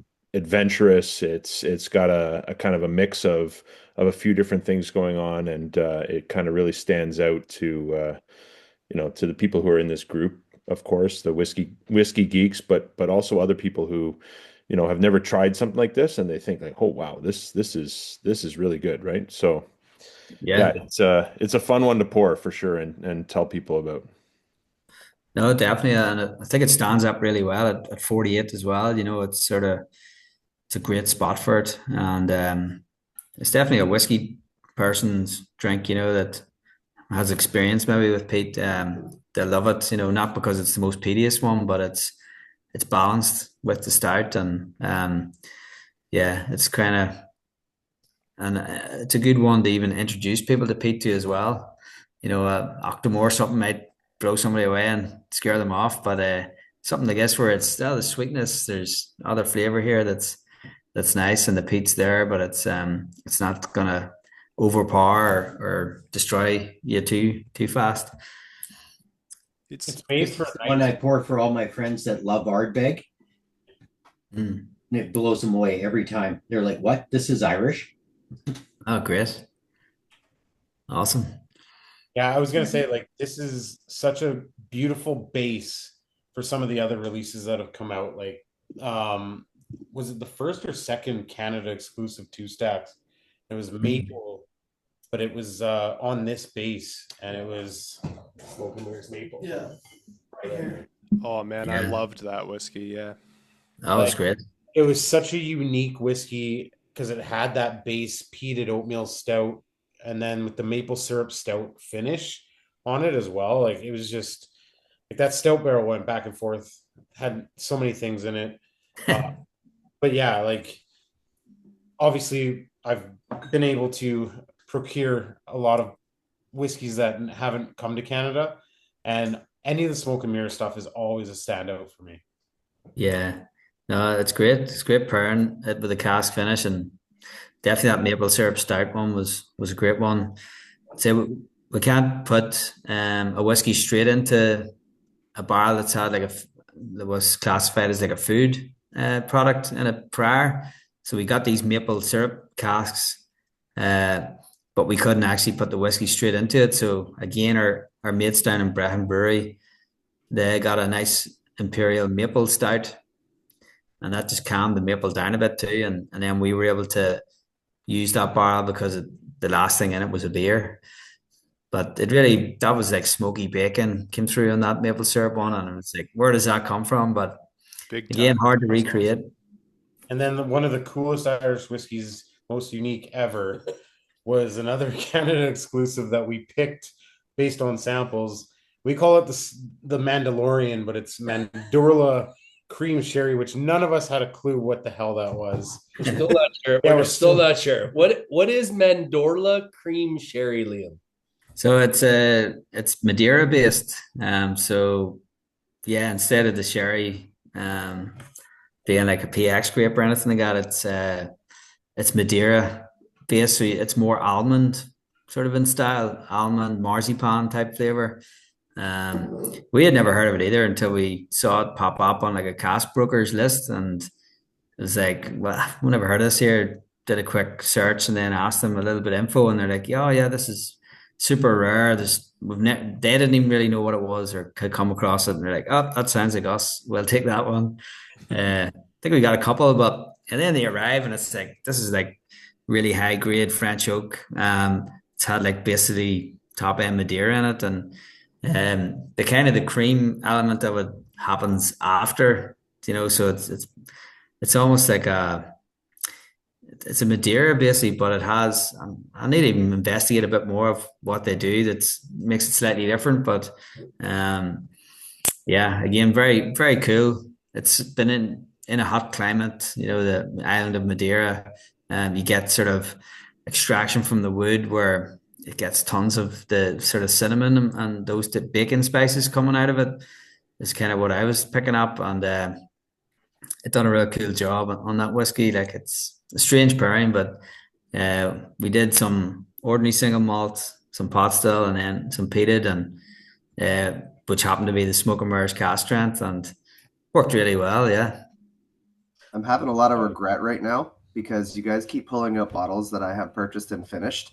The rye cask, the Medorla cask, the maple stout cask, all these kinds of things that I had on my bar, and they're all gone. And you guys are making me regret this very heavily. Kyle, you don't buy 3 of every bottle and just tuck it on a wall in your room somewhere? Yeah. Every once in a while I one do. to drink It's later not and one always. to drink much later. How dare you, Kyle? It's Kyle, the trick is you buy a few, but you actually hide one on yourself. So you like tuck it away somewhere, and then when you go through a reorganize of your collection, you're like, oh yeah. Jeremy, that's exactly it. Yeah. I've had some very fun moments with like the hidden whiskey. Yeah. Mhm. Hide it on yourself. Yeah. So I have one. I know we're running out of time, but Liam, I have a question. How many innovative or percentage of your whiskey is what you would consider innovative? Or if that's a weird cast, let's try that. Like, how much of Mhm. your warehouse is just experiments or like weird Irish attempts at something really special? Yeah, probably at least 50%, maybe. I guess the way we are trying to do it is we have like our commission mash bills, which is the really fun, exciting stuff where you go to a distillery and you distill with the distiller, and you might discuss it for a few weeks in advance of let's do something new that even not just it's about the cast, but even the grains, So we've got some cool stuff coming online soon, such as like 100% rye Irish whiskey and different things like that. And we've done some like a lot of it links to the past, so some old school peated pot still mash bills, and kind of going to the distillery and doing that is real exciting stuff. But it takes, as I say, 5 to 10 years before you know what the result's going to be, because you're going to sit on that the long term. And then you have kind of your other that they would make up maybe 25% of the warehouse inventory, and then you have the 50% is the experimental stuff. So I think we've done like 150 or more bottlings, and that would be mainly over 100 of them would be single casks, and most of them are just one-offs, different casks, and yeah, it's kind of anytime we are able to go and buy some casks, it's like let's pick the weirdest ones on the list. Some we might pass on, but other ones you're like, this is going to be good. And then you say you have those 4 styles. You have grain whiskey, pot still whiskey, malt whiskey, or a blend. What's going to work best with that? And often you might, just do one of each and then see what happens. But yeah, it's a lot of fun. Like, and then I would say the last 25% is your bourbons and your sherries, really, that you would consider sort of ordinary, not ordinary, but like quintessential. People are going to always love a sherry finish type thing, and it gets harder though. I think over time we kind of, not that you run out of ideas, but you sort of it's hard to source sometimes, new and interesting things. So we're always sort of, there's a concentration of these cask brokers operate out of Bordeaux. And then there's some localized ones in Ireland and Scotland that partner. But we've had to go that further afield, to partner with American cooperages and whatnot to bring in those Californian and Canadian barrels and whatnot. So we've had some Australian casks, like Australian Pure Cane rum and Australian Apera, which is their version of sherry. And another thing we do is if we go on any trips, like I went to Whiskey Live in Johannesburg last year and got a trip down to Cape Town and just kind of begged the winemakers, oh, can we air freight like a couple of your barrels back to our place and we'll send you some whiskey back, that's been finished in it, and things like that, where you kind of go on these trips to places and like I say, Bordeaux and cognac and places like that. And you're kind of just trying to ask as many questions as you can. And what have you got that's unusual, or what have you got that? And that's kind of where you unearth some of them. Like so, it's cool. It's good fun. Well, Before anybody says anything, I call dibs on the 100% Irish rye. Okay, dibs. Get out of here. I get it. You go pull with Don Livermore and tell him this is how rye is made, Don. That's pretty special. I was gonna say, like, to go for a unique finishing cask kind of brings us right into the last whiskey of the night. Sure. Yeah, so Smoke and Mirrors then finished in Grand Marnier. So again, it was kind of just, we know that Imperial Stout is chocolate, coffee. What's nice? Terry's chocolate orange. Grand Marnier is going to probably be a nice finish here with the Imperial Stout. So managed to source one or two barrels of Grand Marnier, disgorge casks, and bring them in. And we picked Smoke and Mirrors to be the whiskey to go into that. So just sort of at cask strength there, 58.7. You have the three vattings of the malts, triple distilled, double distilled, and the triple distilled peated, 60, 30, 10. And yeah, then the extra layering of the chocolate orange on top kind of gives it a nice bit of nostalgia, but definitely one to sit in front of the fire with and have a nice sort of sip at it over time, late in the evening. Or out camping, I think it'd be a good whiskey. You top a penicillin cocktail with this instead of like a heavily peated scotch. You top that right on top of there. Oh my goodness! Yeah, I've made a few Irish coffees with it, and it's awesome as well. Liam, why does it say Grand Marnier style? That's a good question. I don't know. It is good. They were Grand Marnier as in the brand, but I think when we bought them, the broker included the word style on it. So to avoid sort of being, not that we're afraid of, we always ask for forgiveness, after, but we didn't technically have permission to call out a brand. So adding the word style kind of gives you an out, Oh, we didn't use the brand name. We said style. They call it like Curaçao style. Would that be right, Cal? Curaçao being orange liqueur. Curacao, yeah. Curacao, sorry, yeah. Orange liqueur. Orange liqueur. So they were Grand Marnier, but I think the official what we got was Grand Marnier Curacao style cask. So we kind of some way hybrided that to just to keep the style in there to protect ourselves, maybe. But it is actually Grand Marnier cask. That's good to know because Rachel Usher's father said to me, why did they put style here? And I was like, I have no idea why they put it probably isn't Grand Marnier cask. I will ask Liam at our next event. Yeah. I think Johnny, maybe our designer, is being cautious, but as far as I'm aware, like Grand Marnier is cognac based, isn't it? So yeah, they're nice cognac bars with that orange coming through there, and no, nice sweetness to it as well. So I think it pairs well with this cask. Almost like a orange, one of those orange Christmas oranges you used to get. I think maybe still, in the stocking, the one you smash. Yeah. Like there's definitely that kind of combo of chocolate and orange in this. Actually, I should have sent you all one of those smashing oranges in your box. There was no room. I would have just had to put one the little Terry's chocolate orange. Yeah. No, not the Chinese chocolate orange. I don't think Terry's. Oh yes, yes. That's what it is. So I should have put one little slice of that in each of your boxes. It would have been would have been melted, unwrapped. Yeah, in the middle of summer, unwrapped. Your whiskeys are all covered in melted chocolate, and horrible mistake.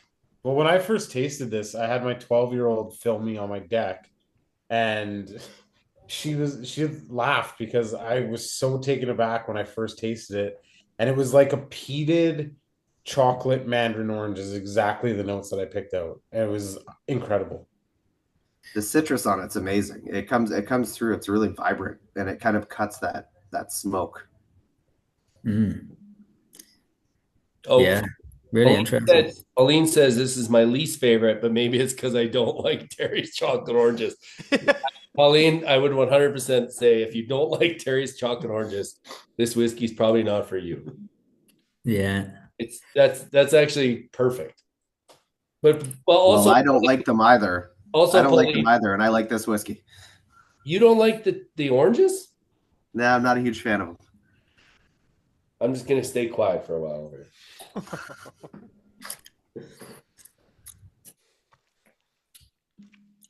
Yeah, this one's so unique. I love it.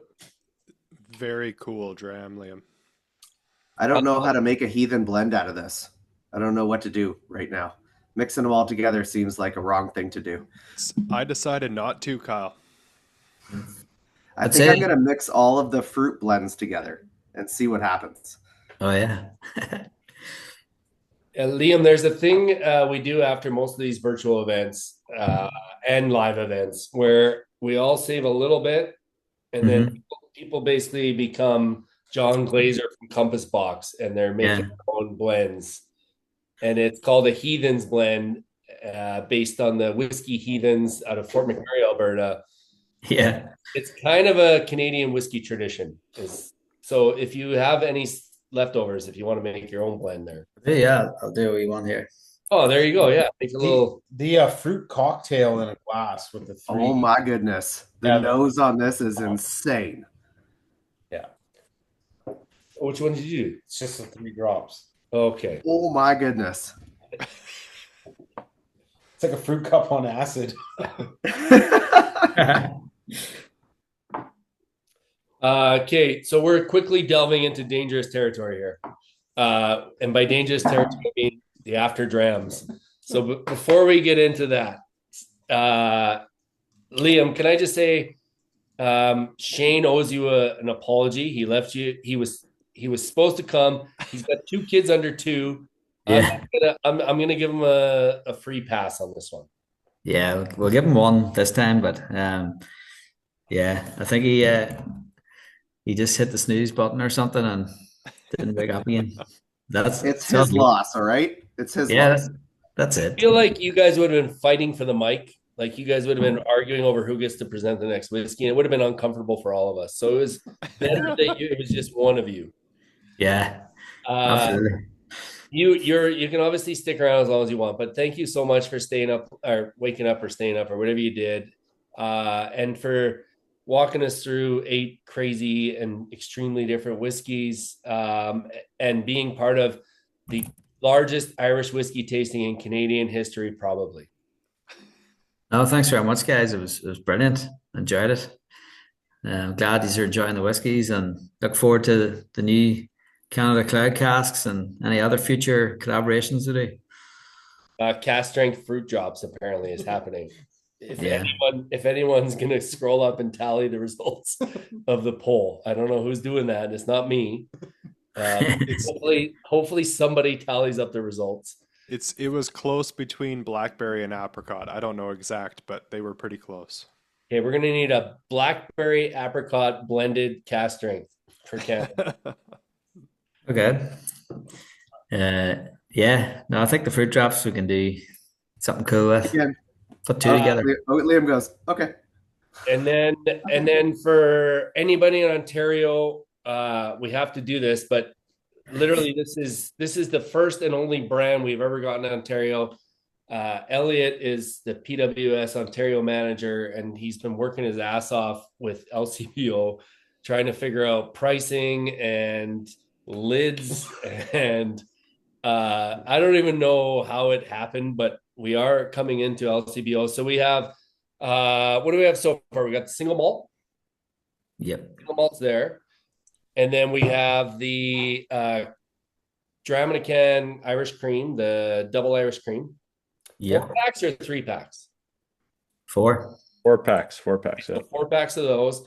And then the 3-pack of fruit drops is landing in a couple of weeks. So just I don't know if anyone can fully appreciate how incredibly frustrating it is to deal with the LCBO, but Elliot and probably Liam know more than most. Maybe Caitlin. I don't know who else has dealt with this, but it was friggin' hard. Yeah. Yeah, I think they're like the biggest alcohol bar in the world, but probably one of the hardest to deal with. But no, I think, but once you know the system, like it can probably work in our favor in the long term. You know, with Elliot there, we wouldn't have got in. So navigating it, it's all kudos to Elliot, and hopefully in the long term we can build up some really cool stuff and get them in onto single casts and things too in time. Yeah, that's just it. We've hit our hiccups and we've learned from them over the last 2 years, and we're here now. So if you live in Ontario, hit your LCBO store and buy whatever 2 stacks you can. If they don't have it in stock there, tell them to bring it in stock.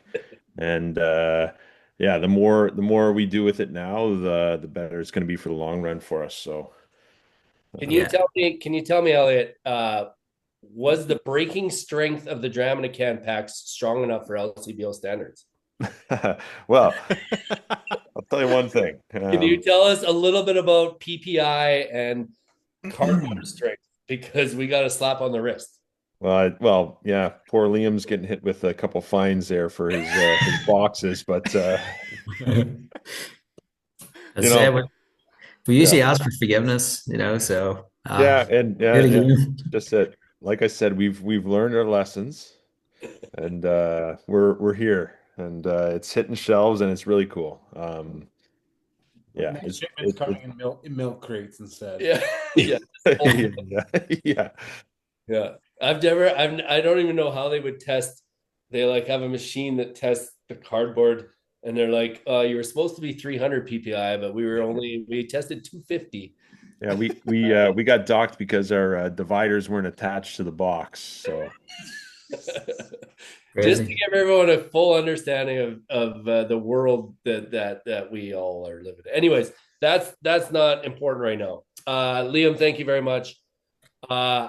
I got to do, before people start to sign off, because we're about to do the fun part of the night, which is, well, it's all been fun, but you know what I mean, the after dram. But we got to do the prize pack. Elliot, you're adding a 3-pack of the fruit cans to the prize pack, you said? Yeah, and a 4-pack of the cream cans. Let's do them both. Yeah. So you get a 4-pack of the cream, you get the 3-pack of the fruit drops, you get 4-pack of the green drop. Where did these even come from? We don't sell these anymore. I don't even know where these came from. We need those at the LCBO is what we need. We need those. Yeah, anyways, I think these are old Alberta stock, but we don't sell them this way anymore.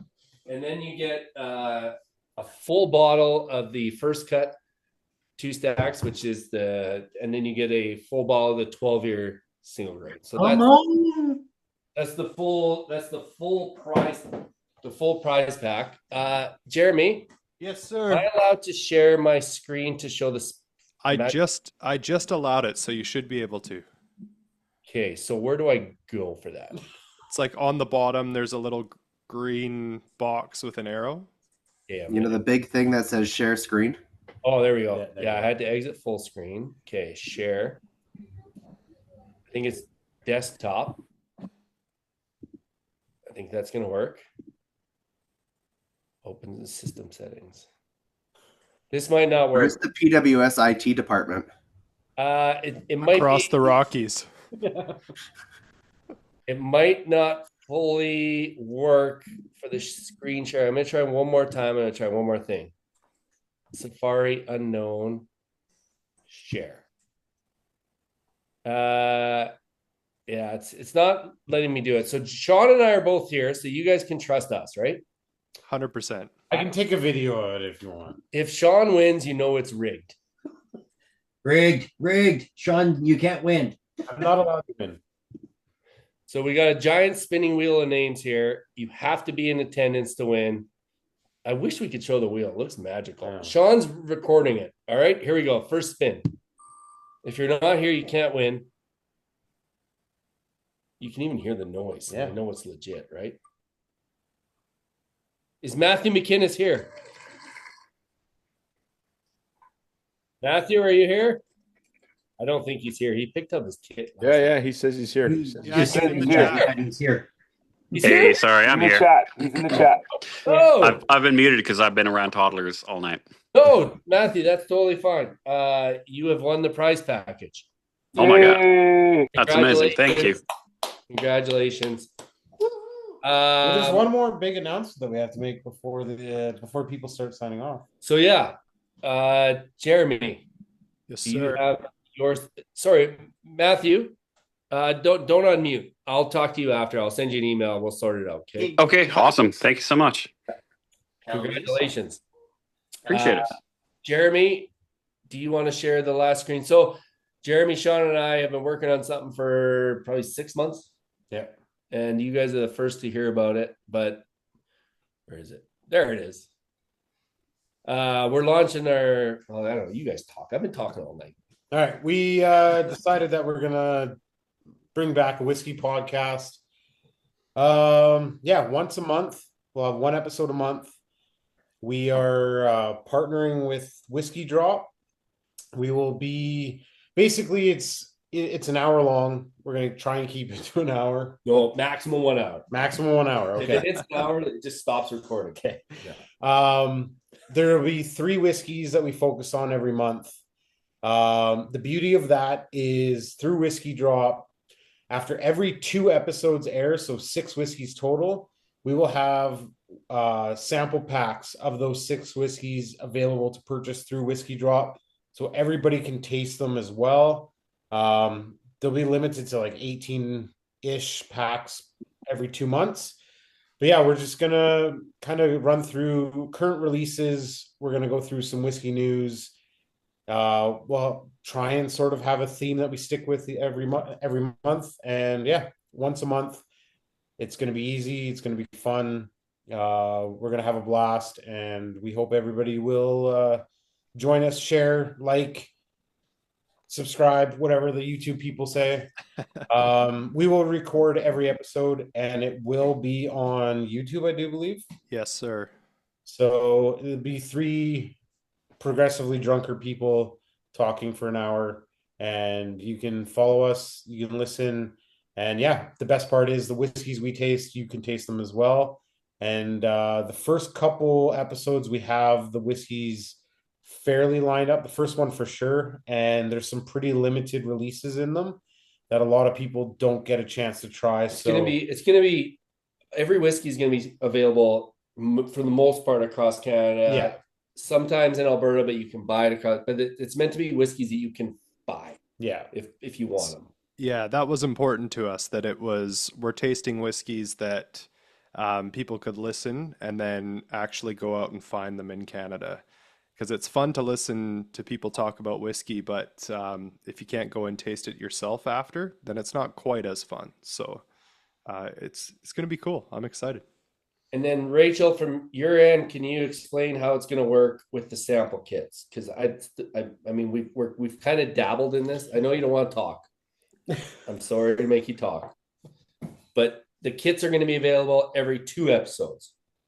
Yeah, so the kits are going to be 6 whiskeys, the 3, so each episode, and then we will link in the kits, we'll have like a QR code that links to their YouTube page, so you can listen to the podcasts and drink along with them in your own time.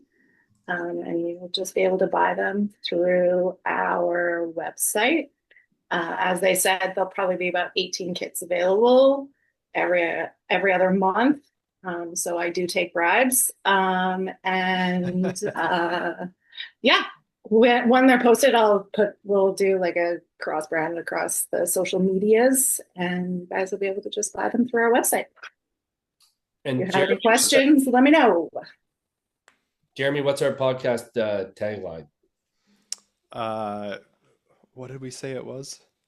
The best whiskey podcast ever. Probably. Very, very much. It's gonna be pretty average. But you should, Anyways, we just decided that we had a lot of fun in the old podcast and we wanted to bring it back. Oh, and we're going to have, not on the first episode, but moving forward, a 5-minute interview segment every episode. It's called Cast Me Anything. And it's a 5-minute interview with somebody in the Canadian whiskey scene. Could be a distiller like Caitlin, could be a store manager like Rachel, could be Kent, who just doesn't really drink whiskey all that often. Could be anyway, it'll be someone in the Canadian whiskey industry. It's 5 minutes, no more, no less. Cast me anything. So send your resumes if you want to be on that. Anyways, it's going to be fun. 1 hour, once a month, and really just about whiskey's available in Canada, people drinking whiskey in Canada, and events and news that kind of relate to Canada. So, yeah. And Sean. Yeah. Hey, it's me. Hi. Any last, before we just start basically bringing shit off our shelves, but any last questions for Liam? Liam, I mean, you can stick around as long as you want. It's up to you. But anyone have any last comments or questions for Liam before we let him get some sleep? Oh, good. I'll stick around for one more. See what you guys do. Yeah, it's the free for all. Everybody unmute and just do what you want. Let's just say thank you to Liam. Thank you very much for putting up with our bullshit until what? Move your head a little bit. It's three. Has nothing but a blast all night. This has been great since the last one. I've been drinking. I've had a couple of drinks. I'm a little lit. So what? Good man. It was a good start to the night. And again, a big thank you to everybody. This is it's really, really cool. The last time we've done something this big was when we launched Boulder in 2020 during COVID. And that was a good tasting. We wanted to relaunch in a way 2 Stacks and just really remind people how cool it is. But we also wanted to tell you about our podcast. And again, Sean loves Irish whiskey. And I got to tell you, we filled 700, I don't know how many sample bottles. What's 70 times 8? 560? Yeah. 560 sample bottles. Sean had 7 or 8 blisters. I think. His whole hands were covered. And we were like, this is what it's all about. This is how you show people that you really love Irish whiskey.